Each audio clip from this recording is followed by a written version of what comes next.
এই মুসলমান, আপনি কি মারা যাবেন না এক সময়? যাবেন না? হয়তোবা কোনো গরমকালে আপনি মারা যাবেন, অথবা বর্ষাকালে মারা যাবেন। যেদিন আপনি মারা যাবেন, রূহটা যখন কবজ হবে, দেখবেন অনেক মানুষ ফেল ফেলায় তাকায় থাকে, কথা বলতে পারে না। আপনি মনে করেন যে তার এখন পিপাসা লাগছে, কারণ রূহ কবজ শুরু হয়ে গেছে ভিতরে। দুনিয়ার সবচেয়ে কঠিন সময় হচ্ছে এই সময়টা, যে সময়টা মানুষের রূহটা কবজ হবে। তখন আপনি যে এই যে মুখে পানিটা ঢেলে দেন, দেখবেন যে পানিটা গিলতে পর্যন্ত পারে না, ঠোঁটের দুই কিনারা দিয়ে ওই পানিটা বের হয়ে যায়। আল্লাহু আকবার। ঠিক ওই সময়টা আপনার স্ত্রী আপনার দিকে তাকিয়ে থাকে, আপনার ছেলে আপনার দিকে তাকিয়ে থাকে, আপনার মেয়ে আপনার দিকে তাকিয়ে থাকে, আপনিও কিন্তু তাদের দিকে তাকিয়ে থাকেন। অনেক কিছু বলতে চান কিন্তু বলতে পারেন না, কারণ আপনার ভিতরে যে জ্বালা তৈরি হয়েছে, এই জ্বালা আপনি ছাড়া আর কেউ বুঝতে পারে না, ঠিক কিনা? যখন মালাকুল মাউত রূহটা কবুল শুরু করে, মানুষজন যারা অপরাধী বারবার একটা কথা বলে, ও মালাকুল মাউত, এবারের মতো আমাকে ছেড়ে দাও, আমাকে নিও না, এবারের মতো তুমি আমাকে ছেড়ে দাও, আমাকে নিও না, আমাকে 10টা দিন সময় দাও, 2টা দিন সময় দাও, এই অবস্থায় আমি কবরে গেলে আমি জাহান্নামী হব, আমাকে মাফ করে দাও, আমার রূহটা এখন কবজ করো না। কিন্তু আমার আল্লাহ রাব্বুল আলামিন কি বলছেন? হাত্তা ইদা জাহাদাহুল মাউত ক্বালা রাব্বিরজিউন লাআল্লি আ'মালা সালিহান ফীমা তারাকতু কাল্লা। আমার আল্লাহ রাব্বুল আলামিন বলছেন, এই দুনিয়ার মানুষ, তোর কি আমি 60 বছরের জীবন দেই নাই? তোর কি আমি 40 বছরের জীবন দেই নাই? তুই কেন তখন বুঝলি না? কেন সৎ কাজ করলি না? কেন তওবা করলি না?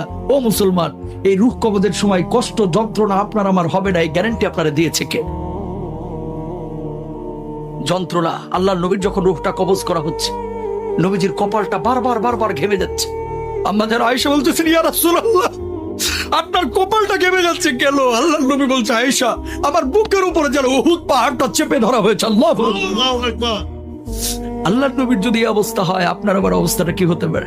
আপনি জানেন না, এই বাড়ি যাবে না আপনার সঙ্গে, গাড়ি যাবে না, কিচ্ছু যাবে না।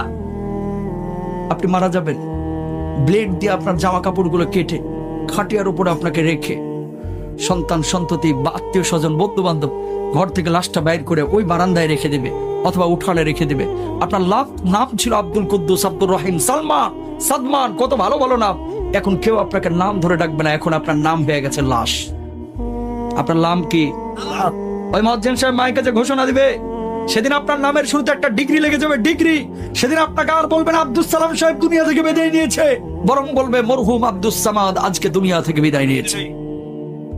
ও মুসলমান, খাটিয়া যখন নিয়ে যাবে, সন্তানগুলোকে বলবে, ও সন্তান, তোর জন্য কি আমি বাড়ি করেছি না? তোর জন্য কি আমি 30 বছর 60 বছর কষ্ট করেছি না? ও প্রাণের সন্তান, খবরদার আমারে কবরে একা রাখিস না, একা রাখিস না, একা রাখিস না। ওই সন্তানগুলো কবরের মধ্যে নামবে, বাবাকে যখন শুইয়ে দিবে, সন্তানগুলো একজন করে যখন উঠে যাবে, বাবা বলবে, ও সন্তান, তোর জন্য আমার জীবনের 30টা বছর শেষ করে দিয়েছি, ও সন্তান প্লিজ আমার একা রেখে যাস না, আমি থাকতে পারবো না, আমি থাকতে পারবো না।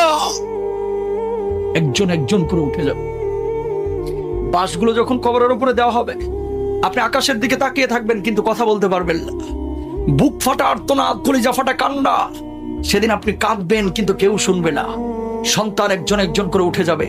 বাঁশগুলো যখন একটার পর একটা দেওয়া হবে, একটু